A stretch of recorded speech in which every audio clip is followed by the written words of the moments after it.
Feliz y bendecido día, aprendiendo un curso de milagros. El secreto de la verdadera oración es olvidarte de las cosas que crees necesitar. Pedir algo específico es igual que ver el pecado primero y luego perdonarlo. Del mismo modo, al orar pasas por alto tus necesidades específicas, tal como las ves, y las dejas en manos de Dios. Ahí se convierten en los regalos que le haces, pues le dicen que no antepondrás otros dioses a Él, ni que quieres otro amor que el suyo. Este libro es un comienzo, no un final.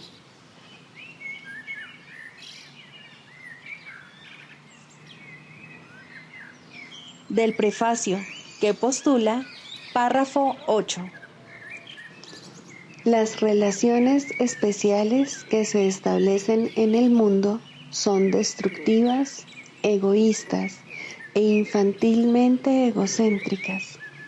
Mas, si se le entregan al Espíritu Santo, pueden convertirse en lo más sagrado de la tierra, en los milagros que señalan el camino de retorno al cielo.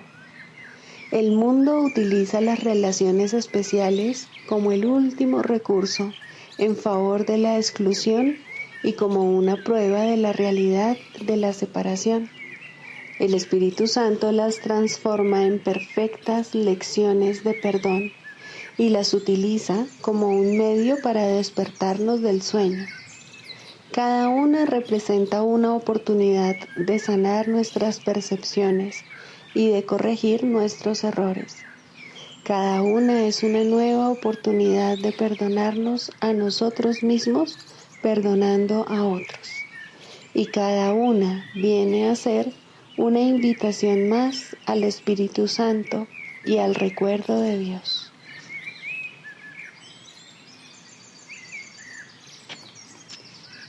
Introducción. Este es un curso de milagros. Es un curso obligatorio. Solo el momento en que decides tomarlo es voluntario. Tener libre albedrío no quiere decir que tú mismo puedas establecer el plan de estudios. Significa únicamente que puedes elegir lo que quieres aprender en cualquier momento dado. Este curso no pretende enseñar el significado del amor, pues eso está más allá de lo que se puede enseñar. Pretende, no obstante, despejar los obstáculos que impiden experimentar la presencia del amor, el cual es tu herencia natural. Lo opuesto al amor es el miedo, pero aquello que todo lo abarca no puede tener opuestos.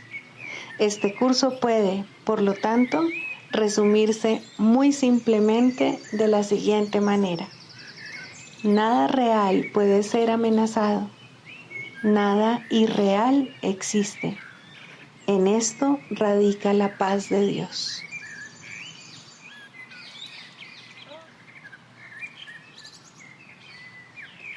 Capítulo 1. El significado de los milagros. Primero, principios de los milagros.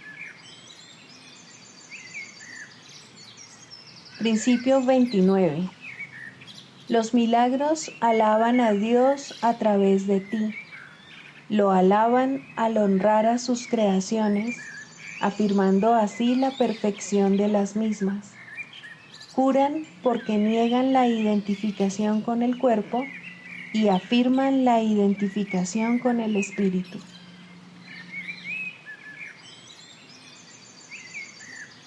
Quinto, la negación de Dios. Los ritos del Dios de la enfermedad son extraños y muy estrictos. En ellos la alegría está prohibida, pues la depresión es la señal de tu lealtad a Él. La depresión significa que has abjurado de Dios. Son muchos los que tienen miedo de la blasfemia, mas no entienden lo que ésta es. No se dan cuenta de que negar a Dios es negar su propia identidad, y en este sentido el costo del pecado es la muerte.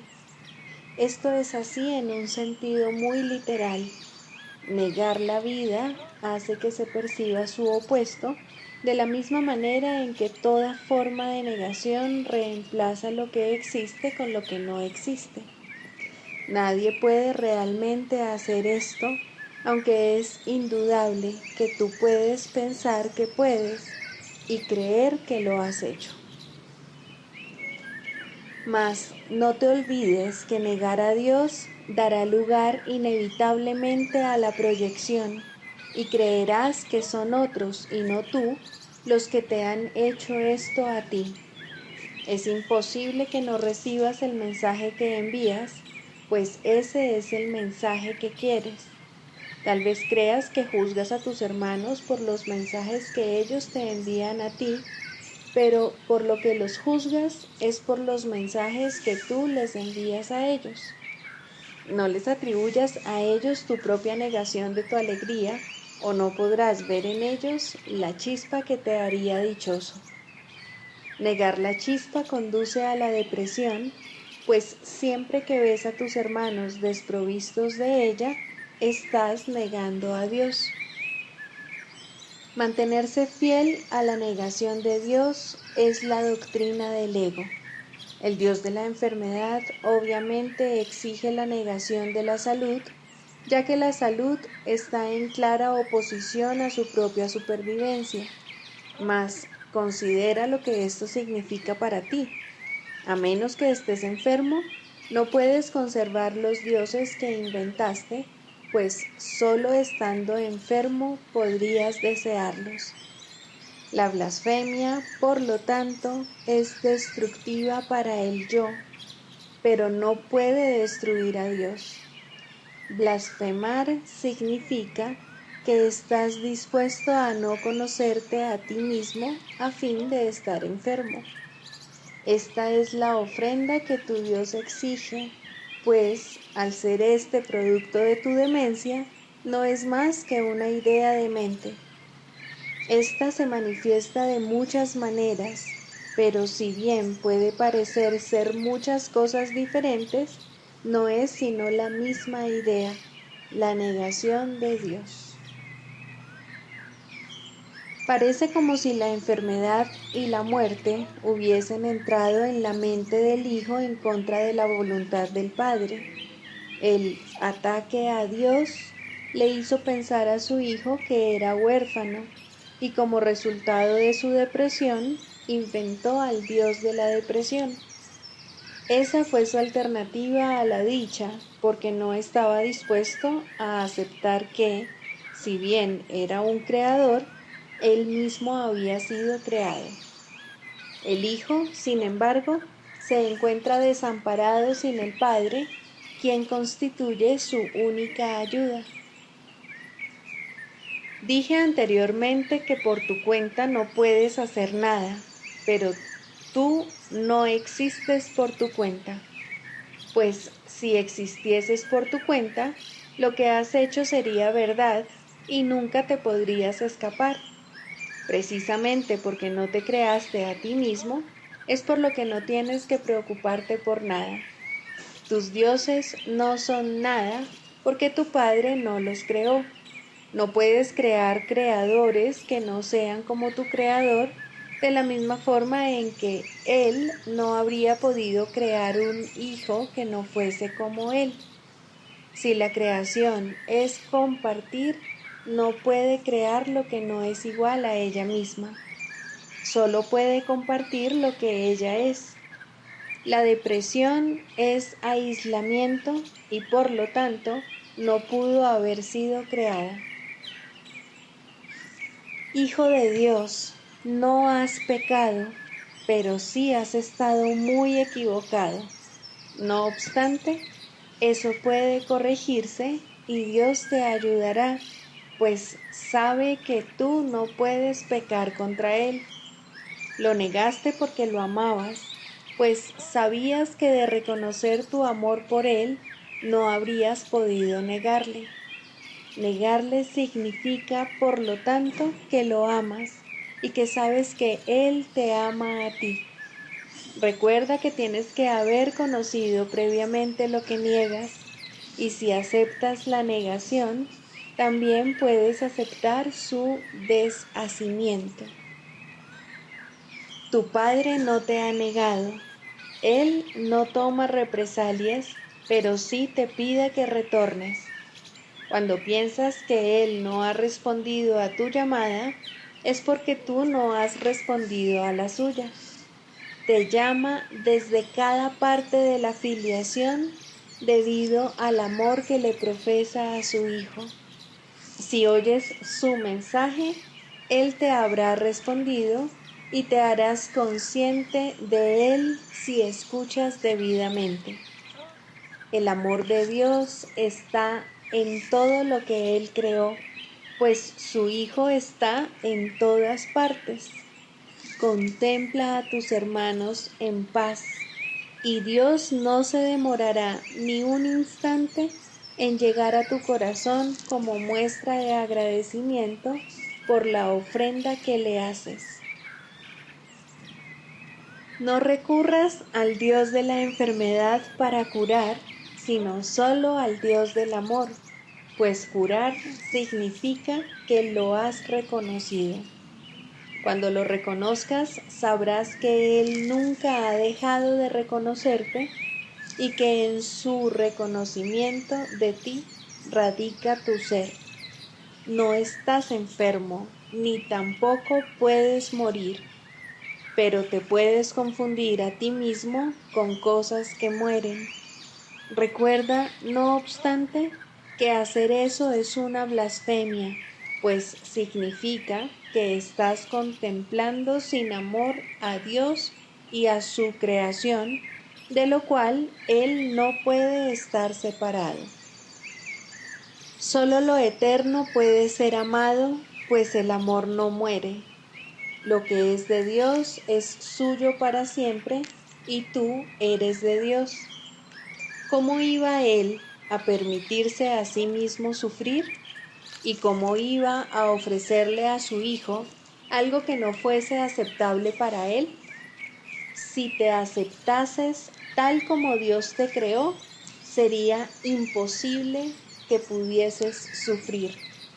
Sin embargo, para aceptarte tal como Dios te creó, tienes que reconocerlo a Él como tu creador. Esto no se debe a que de negarte a ellos se te fuese a castigar. Se debe simplemente a que reconocer a tu Padre es reconocerte a ti mismo tal como eres.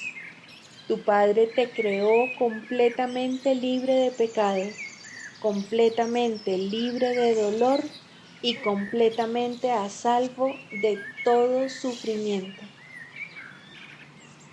Si niegas a tu Padre, estarás invitando al pecado, al dolor y al sufrimiento a tu mente debido al poder que Él le dio.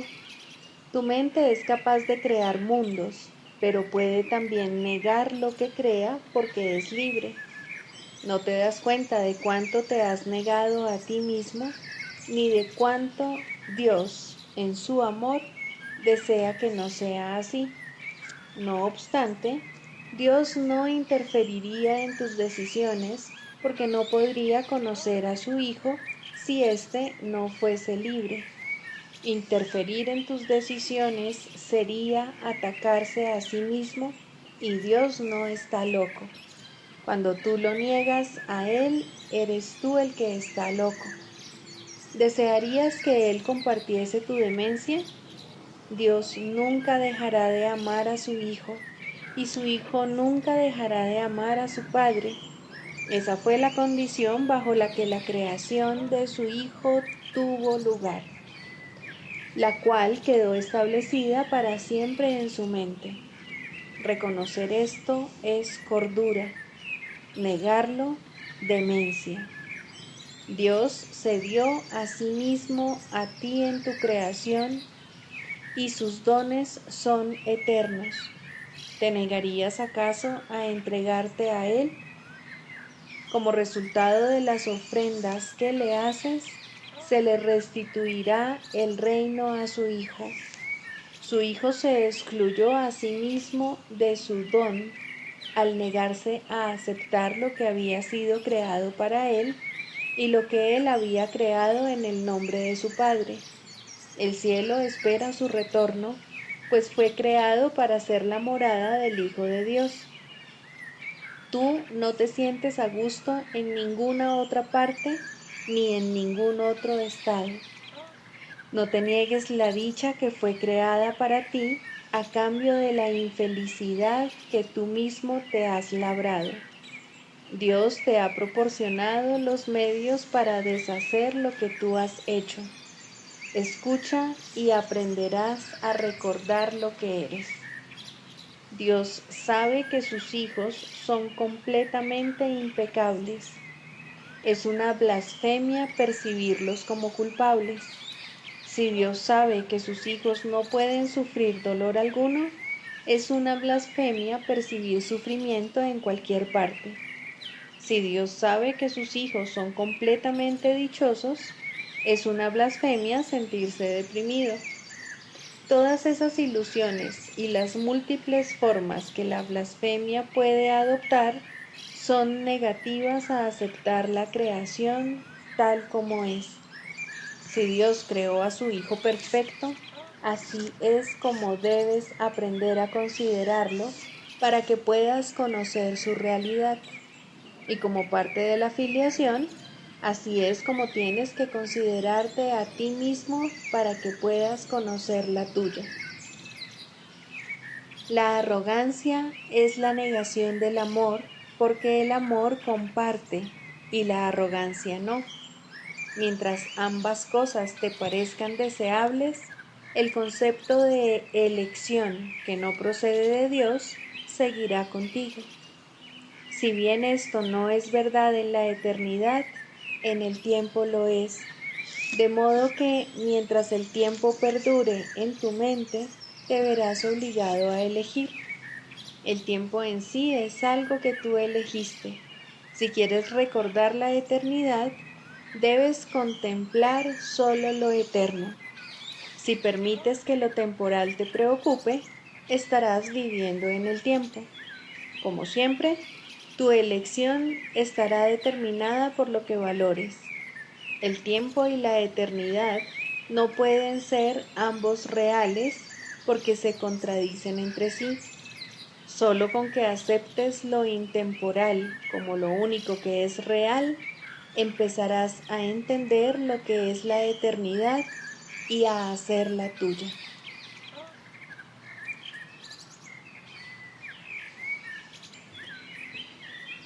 Libro de ejercicios. Pregunta 4. ¿Qué es el pecado? El pecado es demencia. Es lo que hace que la mente pierda su cordura y trate de que las ilusiones ocupen el lugar de la verdad. Y al estar loca, la mente ve ilusiones donde la verdad debería estar y donde realmente está. El pecado dotó al cuerpo con ojos, pues, ¿qué iban a querer contemplar los que están libres de pecado? ¿Para qué iban a querer la vista, el sonido o el tacto? ¿Qué iban a querer oír o intentar asir? ¿Qué necesidad iban a tener de los sentidos? Usar los sentidos es no saber, y la verdad solo se compone de conocimiento y de nada más.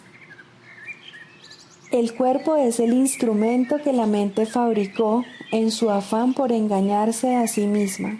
Su propósito es luchar, mas el objetivo por el que lucha puede cambiar, y entonces el cuerpo lucha por otro objetivo.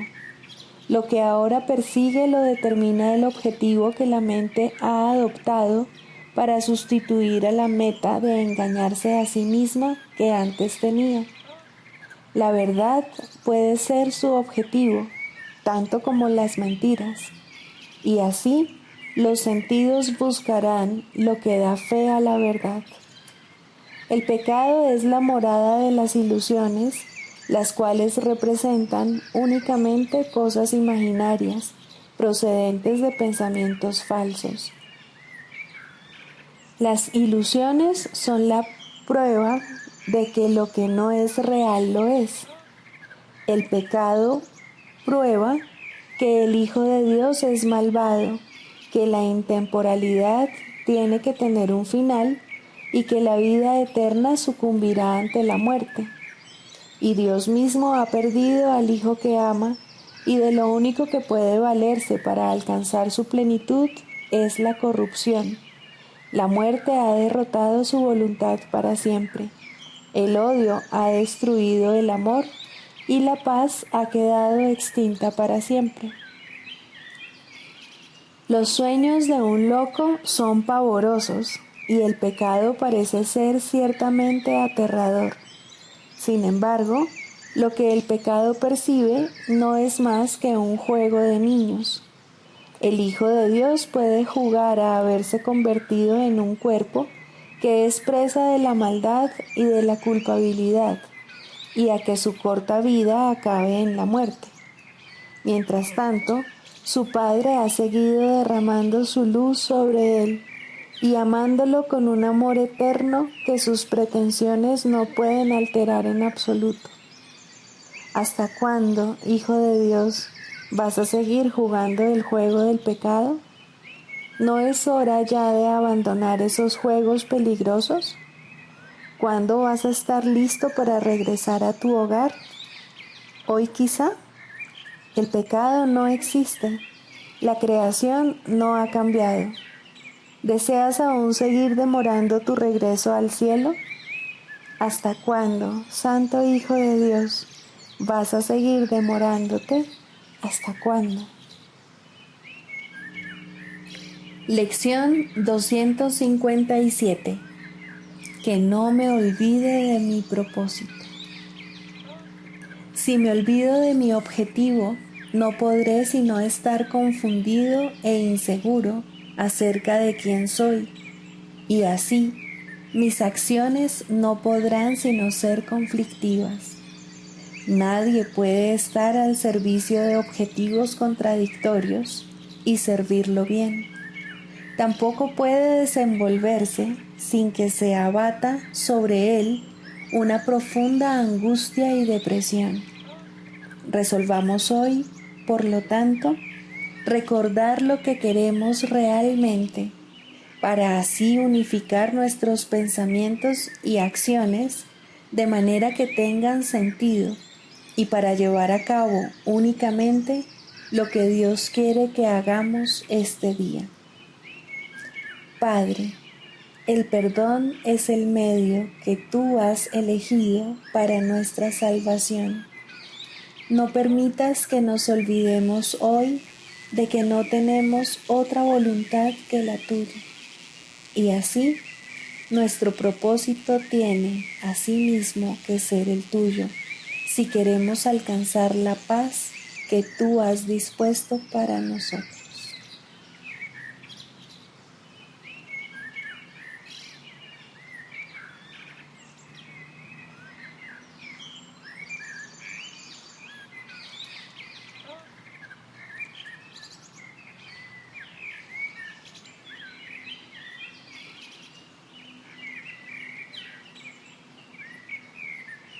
Del Manual para el Maestro, pregunta 4. ¿Cuáles son las características de los maestros de Dios?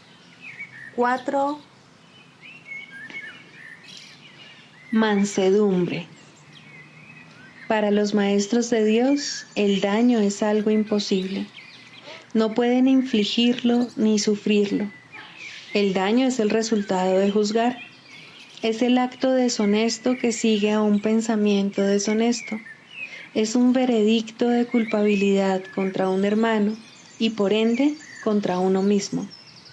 Representa el fin de la paz y la negación del aprendizaje. Demuestra la ausencia del plan de aprendizaje de Dios y el hecho de haber sido sustituido por la demencia. Todo maestro de Dios tiene que aprender, y bastante pronto en su proceso de formación, que hacer daño borra completamente su función de su conciencia. Hacer daño le confundirá y le hará abrigar sospechas y sentir ira y temor. Hará que le resulte imposible aprender las lecciones del Espíritu Santo. Tampoco podrá oír al Maestro de Dios, quien solo puede ser oído por aquellos que se dan cuenta de que hacer daño, de hecho, no lleva a ninguna parte y de que nada provechoso puede proceder de ello. Los maestros de Dios, por lo tanto, son completamente mansos. Necesitan la fuerza de la mansedumbre, pues gracias a ella, la función de la salvación se vuelve fácil. Para los que hacen daño, llevar a cabo dicha función es imposible. Pero para quienes el daño no tiene significado, la función de la salvación es sencillamente algo natural. ¿Qué otra elección, sino esta, tiene sentido para el que está en su sano juicio? ¿Quién, de percibir un camino que conduce al cielo, elegiría el infierno?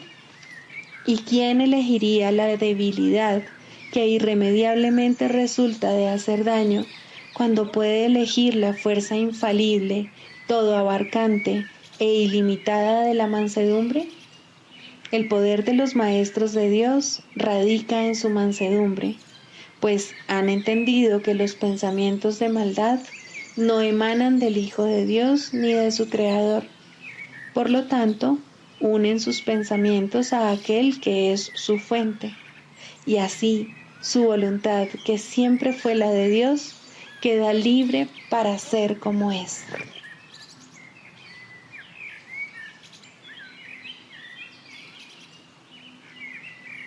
Manual para el Maestro, pregunta 14. ¿Cómo acabará el mundo? ¿Puede realmente tener fin lo que no tiene principio? El mundo acabará en una ilusión, tal como comenzó. Su final, no obstante, será una ilusión de misericordia, la ilusión del perdón completa, sin excluir a nadie, y de una ternura ilimitada. Lo cubrirá ocultando toda maldad, encubriendo todo pecado y acabando con la culpabilidad para siempre. Así acabará el mundo al que la culpabilidad dio lugar, ya que al no tener ningún propósito, desaparecerá. El origen de las ilusiones es la creencia de que tienen un propósito, de que satisfacen alguna necesidad o de que conceden algún deseo. Si se perciben como desprovistas de propósito, dejan de verse. Al reconocerse su inutilidad, desaparecen.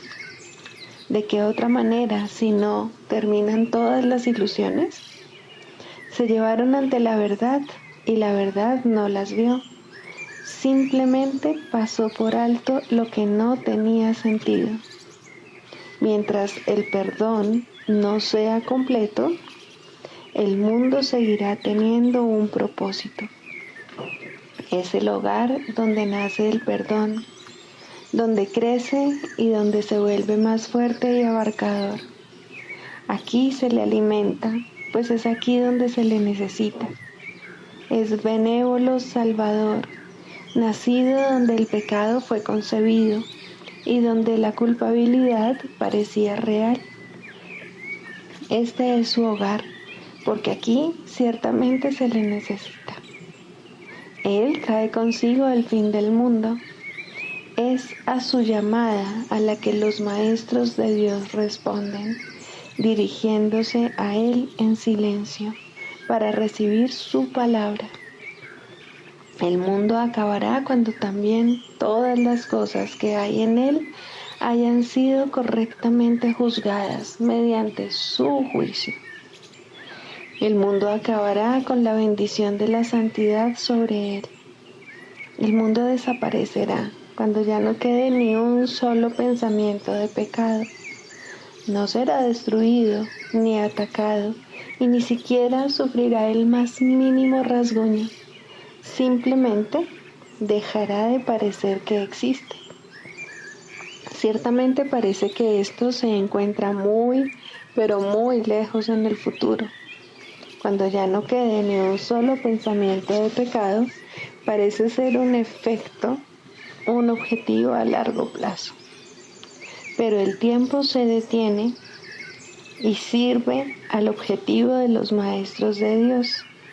En el instante en que cualquiera de ellos acepte la expiación para sí mismo, no quedará ni un solo pensamiento de pecado. Perdonar un solo pecado no es más fácil que perdonarlos todos. La ilusión de que hay grados de dificultad es un obstáculo que el Maestro de Dios tiene que aprender a pasar y dejar atrás. Un pecado que un Maestro de Dios perdone completamente puede consumar la salvación. ¿Puedes comprender esto? No, esto no tiene ningún sentido para los que están aquí. Sin embargo, es la lección final con la que se restaura la unidad. Esto va en contra de la manera de pensar del mundo, pero recuerda que el cielo también va en contra. El mundo acabará cuando su sistema de pensamiento se haya invertido totalmente. Hasta entonces, algunos fragmentos de su totalidad darán todavía la impresión de tener sentido. La lección final, que trae consigo el fin del mundo, no puede ser captada por aquellos que aún no están preparados para abandonar el mundo e ir más allá de su limitado alcance. ¿Cuál es entonces la función del Maestro de Dios con respecto a esta lección final? Simplemente tiene que aprender cómo considerarla y estar dispuesto a encaminarse en esta dirección. Necesita confiar simplemente en que si Dios le dice que esta es una lección que él puede aprender, es porque la puede aprender. No juzga si es difícil o fácil.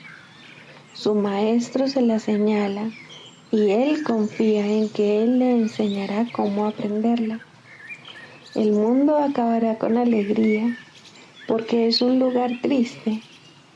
Cuando la alegría haya llegado, el propósito del mundo habrá terminado.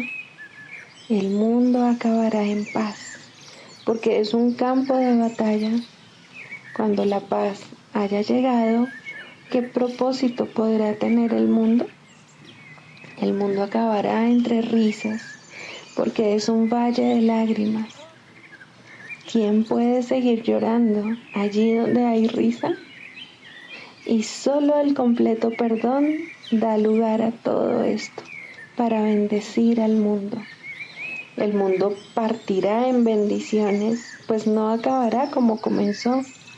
Convertir el infierno en cielo es la función de los maestros de Dios, porque lo que enseñan son lecciones que reflejan al cielo.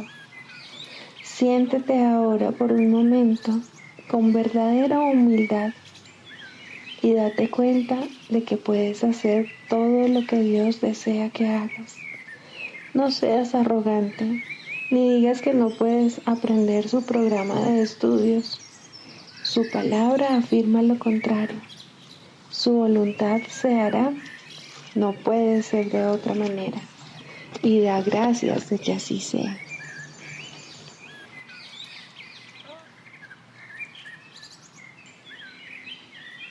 Clarificación de términos. El ego, el milagro. Las ilusiones no perdurarán. Su final es indudable y eso es lo único que es seguro en su mundo. Por eso es por lo que es el mundo del ego. ¿Qué es el ego?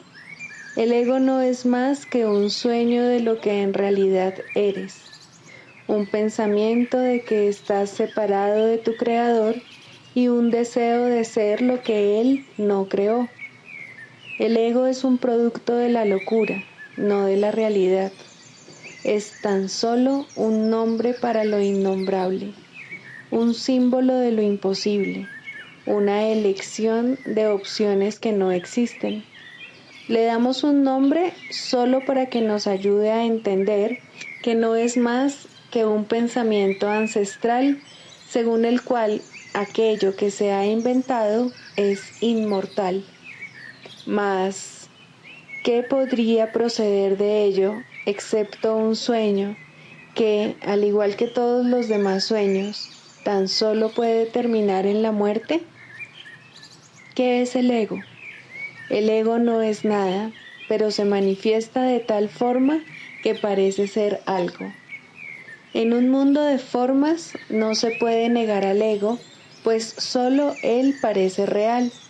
Mas, ¿podría el Hijo de Dios, tal como su Padre lo creó, morar en una forma o en un mundo de formas? Si alguien te pide que definas al ego y expliques cómo se originó, es porque cree que el ego es real e intenta, por definición, asegurarse de que su naturaleza ilusiva quede oculta tras las palabras que parecen otorgarle realidad. Ninguna definición que se haya hecho de una mentira puede hacer que ésta sea verdad, ni tampoco puede haber una verdad que las mentiras puedan realmente ocultar. La irrealidad del ego no se niega con palabras, ni su significado se vuelve claro por el hecho de que su naturaleza parezca tener una forma. ¿Quién puede definir lo indefinible? Sin embargo, incluso para esto hay una respuesta. No podemos formular realmente una definición de lo que es el ego, pero sí podemos decir lo que no es. Y esto lo podemos ver con perfecta claridad. Basándonos en eso, podemos deducir lo que es. Observa su opuesto y verás la única respuesta que tiene sentido. A lo opuesto al ego, desde cualquier punto de vista, origen, efectos y consecuencias, le llamamos milagro. En él encontramos todo lo que no tiene que ver con el ego en este mundo. El milagro es lo opuesto al ego, y solo en él podemos observar lo que era el ego, pues en él vemos lo que éste aparentemente hacía, y la causa y sus efectos no pueden sino seguir siendo una misma cosa. Donde antes había obscuridad, ahora veremos luz. ¿Qué es el ego? Lo que antes era la obscuridad. ¿Dónde está el ego? Donde antes estaba la oscuridad. ¿Qué es ahora y dónde puede encontrársele? No es nada y no se le puede encontrar en ninguna parte. Ahora la luz ha llegado y su opuesto se ha ido sin dejar ni rastro. Donde antes había maldad, ahora hay santidad. ¿Qué es el ego? Lo que antes era maldad. ¿Dónde está el ego? En una pesadilla que solo parecía ser real mientras la estabas soñando. Donde antes había crucifixión, ahora está el Hijo de Dios. ¿Qué es el ego? ¿Quién tiene necesidad de preguntar? ¿Dónde está el ego? ¿Quién necesita ir en busca de ilusiones ahora que los sueños han desaparecido? ¿Qué es un milagro? Un milagro es un sueño también, pero si observas todos los aspectos de ese sueño, jamás volverás a dudar. Observa el bondadoso mundo que se extiende ante ti mientras caminas envuelto en mansedumbre. Observa a los ayudantes que encuentras a lo largo del camino que recorres, felices ante la certeza del cielo y la garantía de paz. Y observa también, por un instante, lo que por fin dejaste atrás y finalmente pasaste de largo. Esto es lo que era el ego, el odio cruel, la necesidad de venganza y los gritos de dolor, el miedo a la muerte y el deseo de matar, la ilusión de no tener hermanos y el yo que parecía estar solo en el universo. El milagro corrige este terrible error con respecto a ti mismo, con la misma dulzura con la que una madre amorosa adormece con su canto a su criatura. ¿No preferirías escuchar un canto así? ¿No contestaría ese canto todo lo que pensabas preguntar, haciendo incluso que la pregunta dejase de tener sentido?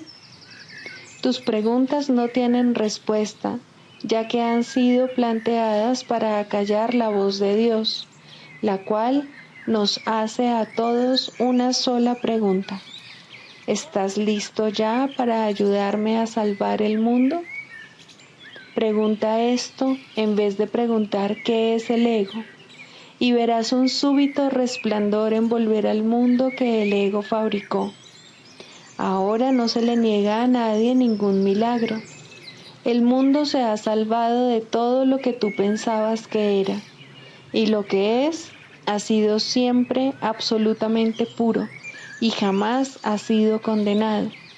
El milagro perdona, el ego condena.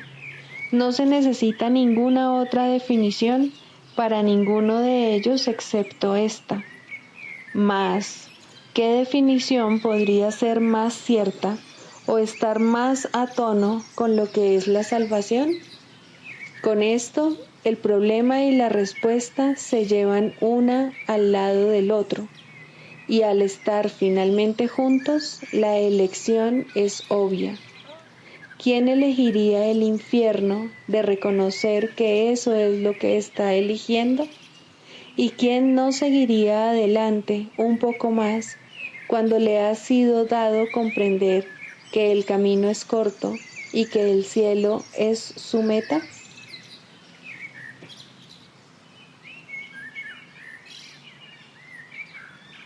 Sigamos a Jesús haciendo del perdón algo tan natural como respirar y algo tan vital como el aire.